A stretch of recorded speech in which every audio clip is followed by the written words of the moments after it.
उत्तानपादस्य सुनीतिः सुरुचिस्तयो सुरुचि प्रेयसुरपत्न्योर नेतरार्यत्सुतो ध्रुवः। राजा उत्तानपाद की दो पत्नी, एक है सुरुचि और एक है सुनीति। ये राजा का जो चरित्र है वह हमसे बड़ा मेल खाता है, हम सभी से।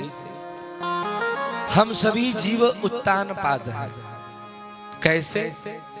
उत्तानपाद का अर्थ क्या होता है? ऊत ऊर्ध्व पादौ यस्य स उत्तानपाद। जिसका पैर ऊपर की ओर हो उसका नाम उत्तानपाद। तो हम लोग भी माँ के गर्भ में सिर नीचे होता है, पैर ऊपर की ओर होता है, तो हम सभी उत्तानपाद हैं। और जैसे राजा उत्तानपाद की दो पत्नी हैं, वैसे हमारी भी दो पत्नियां हैं। कौन कौन? राजा की पत्नी है सुरुचि और सुनीति। इन दोनों में सु लगा हुआ है। सु को हटा दीजिए तो क्या होगा? सुनीति में से सु हट गया तो नीति, और सुरुचि में से सु हट गया तो रुचि। नीति और रुचि ये राजा की पत्नी है। और हम लोग की भी दो पत्नियां हैं। कौन कौन? बोले नीति मतलब बुद्धिमानी और रुचि मतलब मनमानी। हमारी भी दो पत्नियां हैं। लेकिन राजा उत्तानपाद ने किया क्या? बोले सुनीति को घर से निकाल करके सुरुचि में आसक्त होकर के छोटी रानी में ही जो है प्रेम करने लग गए। हम लोग भी यही करते हैं, नीति को अलग कर देते हैं और रुचि को अपना लेते हैं। यह ज्ञान तो होता है नीति का, बुद्धि का उपयोग तो करते हैं, परंतु मानते किसकी है? बोले रुचि की। मनमानी करते हैं, बुद्धिमानी सबके भीतर है, लेकिन मानते किसकी है? बोले मनमानी की, रुचि की मानते हैं। यह सबको पता है नीति कि ब्रह्म मुहूर्त में उठना चाहिए, स्नान करके भगवान का पूजन करना चाहिए, यह सबको पता है। लेकिन होता क्या है? बोले अरे बड़ा ठंड है, कौन इतना भोर में उठने जाए, चलो एक आध घंटा और सो लेते हैं, थोड़ा आराम से उठेंगे धूप जब होगा। तो बुद्धिमानी के ऊपर मनमानी हमेशा हावी रहती है। रुचि के अनुसार ही हम कार्य करते हैं, नीति को किनारे कर देते हैं। यह तो पता है कि हमको ईमानदारी के साथ रहना चाहिए, नीति के साथ रहना चाहिए, परंतु किसी ने कहा कि लो भैया एक पेटी है रुपया, जरा हमारा फाइल ऊपर कर दो, बढ़िया से लगा दो, और भी देंगे। अब पद पे बैठा व्यक्ति सोचेगा कि ईमानदारी से कार्य करना चाहिए, परंतु जब तक पद पर हैं तभी तक कमाई होगा, पद के बाद तो सब समाप्त हो जाएगा। इसलिए पहले कमा लो, बाद में देखेंगे नीति को। तो हमेशा रुचि हमारे ऊपर हावी रहती है। हम बुद्धिमानी न करके हमेशा मनमानी की ओर जाते हैं। परिणाम क्या होता है?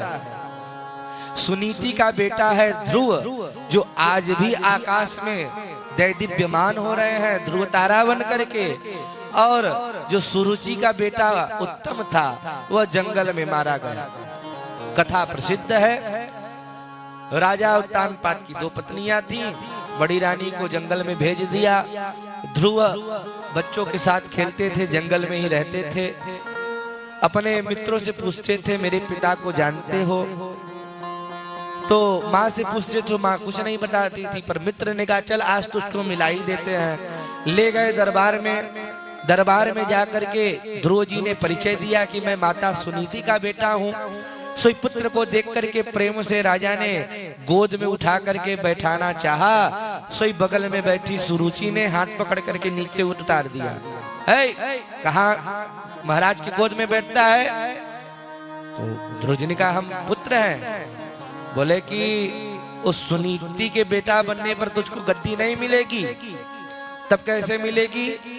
बोले जाओ तपस्या करो, और तपस्या करके भगवान जब आए तो कहना कि मुझको माता सुरुचि का बेटा बनाओ, तब जब तू मेरे गर्भ से जन्म लेगा तब इस गद्दी पर बैठने का अधिकारी होगा।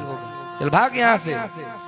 सौतेली माँ के अपमान को सह करके रोते रोते आए माँ के पास, सब सुनाया।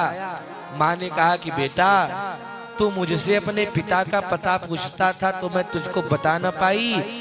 धन्य है तेरी सौतेली माँ जिसने तुझको जगत पिता का पता बता दिया। इसलिए जाओ तपस्या करो और उस परमात्मा को पाओ। माँ हो तो ऐसी भेज दिया बालक को। चल पड़े ध्रुव जी, जंगल जंगल जा रहे थे। जंगल में घूमते घूमते नारद जी मिल गए। देखा कि अरे ये कौन सा बालक आ रहा है, ध्यान लगाया, समझ गए क्या बात है। अहो तेज है क्षत्रियाणाम, धन्य है क्षत्रियों का तेज, कि सौतेली माँ से अपमानित होने पर जंगल में भजन करने के लिए चल गया, तपस्या करने के लिए। सोई पहुंचे नारद जी। अरे कहाँ जाते हो? ध्रुव जी ने कहा तपस्या करने जा रहे हैं। हंसते हुए नारद जी ने कहा कि ये तपस्या करना बच्चों का खेल थोड़ी ना है। चलो जंगल में दिखाएं कितने बाबा लोग तन पर राखी लपेट करके हजारों हजारों वर्ष तक तपस्या कर रहे हैं, फिर भी नहीं भगवान को पा रहे हैं। और तुम कल के बच्चे चलो हो भगवान को पाने, जाओ घर में खेलो कूदो। अभी तुम्हारी यह अवस्था नहीं है, क्योंकि संत लोग पहले ठोकते बजाते हैं। कैसा है? कुछ मरकट वैराग्य होता है कि घर में भई खटपट कि चलो बाबा के मठ पर, और जब बाहर निकले सोई पप्पू की याद आ गई। अरे मेरा छोटा सा पोता मेरे साथ ही सोता, मेरे साथ ही खाता, चलो बड़ा हो जाएगा फिर घर छोड़ेंगे। फिर से घर में आकर के बैठ जाते हैं। तो आसक्ति किसी को छोड़ती थोड़ी न है। तो ध्रुव जी निकल पड़े माँ के फटकारने से। नारद जी ने कहा जाओ घर में, पर ध्रुव जी ने कहा कि नहीं, मैं भगवान को पाने के लिए निकला हूं तो भगवान को पा करके ही घर लौटूंगा।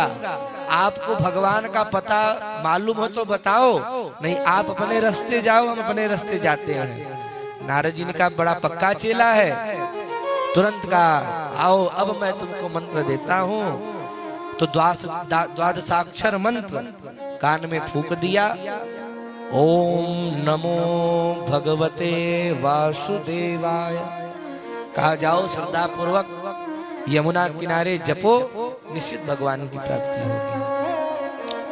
ध्रुव जी चले आए मधुबन में यमुना किनारे और स्नान किया और बैठ करके तपस्या करने लग गए, नाम जपने लग गए। पहला महीना लगा, नियम लिया 3 दिन में एक बार फलाहार, 3 दिन में एक बार फलाहार। कौन सा फलाहार?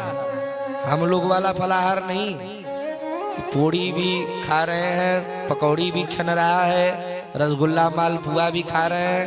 क्या बात है भैया, आज हमारा व्रत है। अच्छा, तो ऐसा फलाहार नहीं, फलाहार के नाम पे हम लोग फुलाहार करते हैं। फलों का आहार, फल का आहार खाते हैं और 3 दिन तक कुछ नहीं। दूसरा महीना लगा, फल को भी त्याग दिया।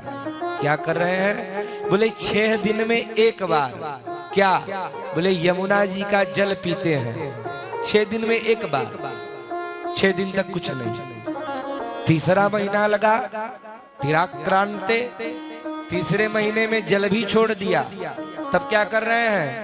बोले 9 दिन में एक बार जो वृक्ष से पत्ते गिर जाते हैं सूखे नीचे, उन पत्तों को उठा करके खा लेते हैं और 9 दिन तक कुछ नहीं। चौथा महीना लगा, पत्ते खाना भी छोड़ दिया।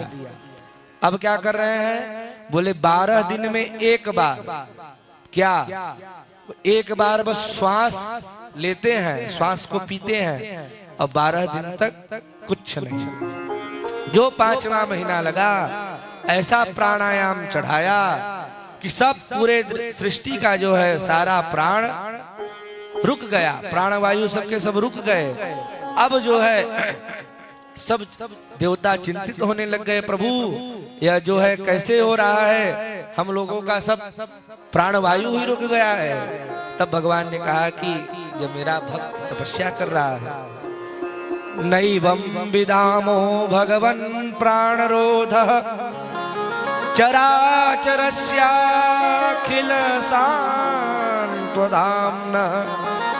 चराचर का जब वायु रुक गया तब भगवान दौड़े दौड़े आए और ध्रुव जी के सामने खड़े हो गए। कहा नेत्र खोलो, पर ध्रुव जी नेत्र ही नहीं खोल रहे हैं। क्यों? क्योंकि भगवान की झांकी हृदय में दिख रही है। जब अंदर दर्शन हो रहा है तो बाहर क्यों देखे? भगवान ने पहले अपनी झांकी को गायब किया। जो झांकी गायब हुई सोई घबरा करके नेत्र खोले तो जो झांकी अंदर दिख रही थी वही बाहर खड़ी दिख रही है।